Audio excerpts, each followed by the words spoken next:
साहब हरिंद्रनाथ दीदी नीलमानंद के चरणों में प्रणाम। यहाँ उपस्थित समस्त गुरु भाई एवं गुरु बहनों के चरणों में प्रणाम।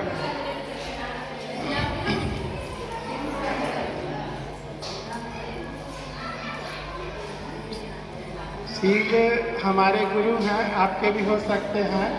इसी बात को रखने के लिए यह कार्यक्रम का आयोजन होता है। वीडियो बना बे अभी हम लोग बहुत बड़ा पूजा, छठ पूजा महापर्व मनाए हैं।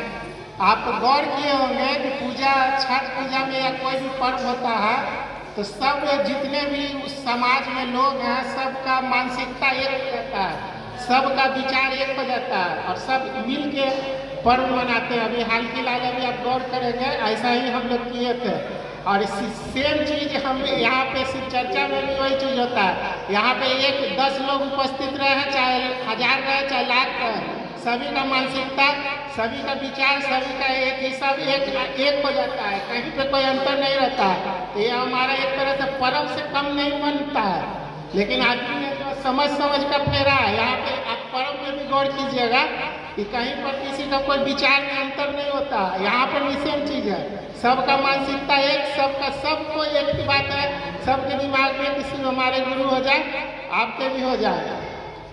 अब यहाँ पे मंच से कोई भी प्रवचन आपको नहीं सुनाएगा, जो भी आता है अपना अनुभूति आपको सुनाता है। आप अपने घर में जब महादेव की चर्चा करते हैं तो आप गौर किए होंगे कि जैसे ही आवाहन करते हैं, आप आवाहन करने के बाद आप गौर किए होंगे कि आपका घर का कोना कोना चमक जाता होगा, पूरा घर खिल उठता होगा। वो क्यों होता है?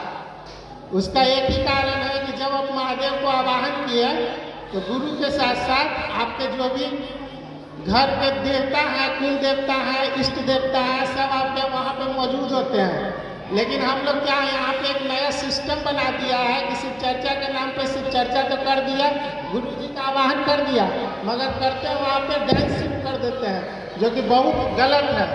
आप खुद सोच के देखिए कि आपका कुल देवता, ग्राम देवता, आपका गुरुदेव सब वहाँ पे मौजूद रहेंगे तो वहाँ पे आपका क्या काम रहेगा?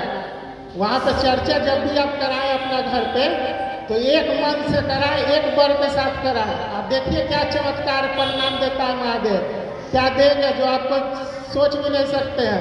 लेकिन उसके लिए कि एक मन होना चाहिए, एक बर होना चाहिए और सारा परिवार वहाँ पे उपस्थित रहे जब भी आप अपना घर पे चर्चा का आयोजन करते हैं। और उसके बाद एक साथ कीजिए, देखिए उसके बाद क्या परिणाम आता है। परिणाम आपको देखने लायक रहेगा। अब इसके बाद हम कहना चाहेंगे कि जब हम लोग बचपन में थे, आज सब बच्चा में एक जैसा होता है, सबका व्यवहार एक जैसा होता है, एक ही जैसा खाया, एक ही जैसा खेला, एक ही जैसा चलना, एक ही जैसा बोलना सीखा। लेकिन जैसे जैसे बड़े होते गए, सबके बुद्धि में कहीं आगे कहीं पीछे होते गए, सोचने समझने की क्षमता सबका अलग अलग हो गया। क्यों? जैसे जैसे बड़े हुए, जैसे जैसे बुद्धि का विकास सबका अपना अपना होता है।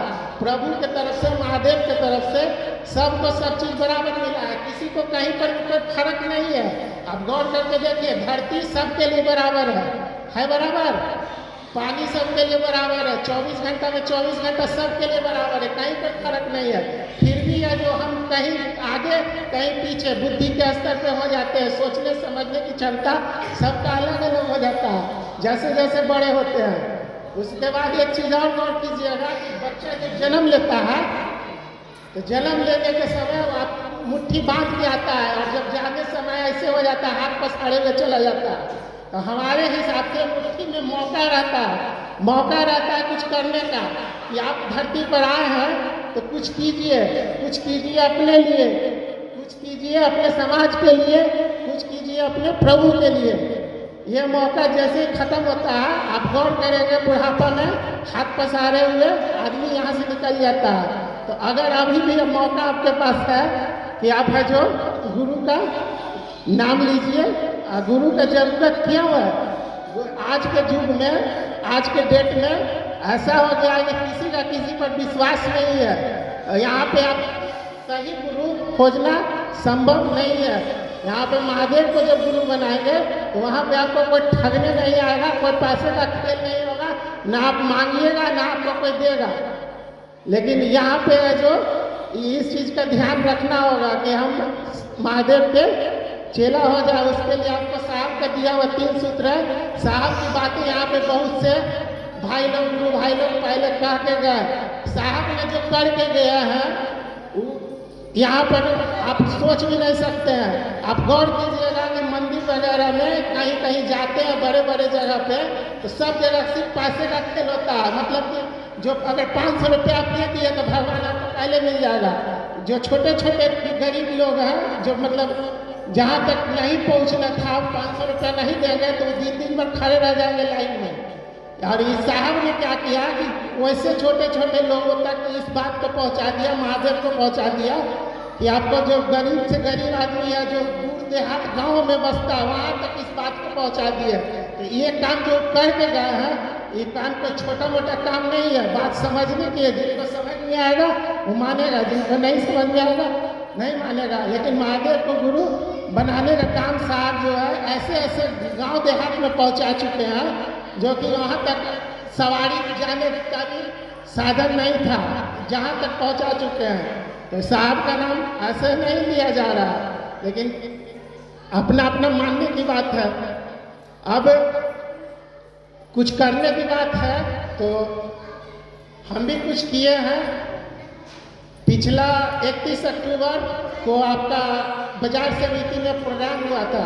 वहाँ पे हमारे बगल में एक बुजुर्ग गुरु बहना बैठी हुई थी। उन्होंने अपनी लाचारी बताया कि हम वो 20-25 साल पहले के शिष्या है। तो उन्होंने अपनी लाचारी बताया कि अपने उम्र का लाचार होने के कारण दूर दूर चर्चा में नहीं जा सकते हैं। तो वहाँ पे मेरा एक दिमाग में आइडिया आया कि क्यों ना इस चर्चा को ऑनलाइन कर दिया जाए, जो भी मतलब वीडियो रिकॉर्डिंग करके दिखाया जाए। जैसे जो गुरु भाई असमर्थ है वो बोली कि हमको बहुत मन करता है जाने का, लेकिन शरीर की असमर्थता के कारण नहीं जा पाते हैं। तो उनके लिए हमने एक किया कि इसका रिकॉर्डिंग करके क्यों ना ऑनलाइन दिखाया जाए कि जो अगर मान लीजिए असमर्थ है जाने में वो है जो कि वहाँ पे आपका ऑनलाइन देख सकते हैं। और इसका पता हम एक कार्ड पे छपवा दिया है। आप अगर देखना चाहेंगे वहाँ बाजार समिति वाले चर्चा को तो ऑनलाइन आप कार्ड में पता लिखा हुआ है, आप ले लें हमारे से जाने समय और आप उसको देखें। और आपका जो महादेव को गुरु मानने के दरमियान में 3 सूत्र है, ये 3 सूत्र वो करते रहना है। चर्चा जो आप कर रहे हैं चर्चा को एक पर्व की तरह मानिएगा तो हमारा पर्व से कम नहीं है। पर्व में भी हमारा वही बात होता है। यहाँ पे जितने लोग मौजूद होंगे, चाहे 1 लाख हो, चाहे 1000 हो, चाहे 100 हो, सबकी मानसिकता एक होती है, सबका विचार एक होता है। ऐसा आपको कहीं नहीं मिलेगा, कहीं नहीं। इन्हीं शब्दों के साथ हम अपनी वाणी को विराम देते हैं।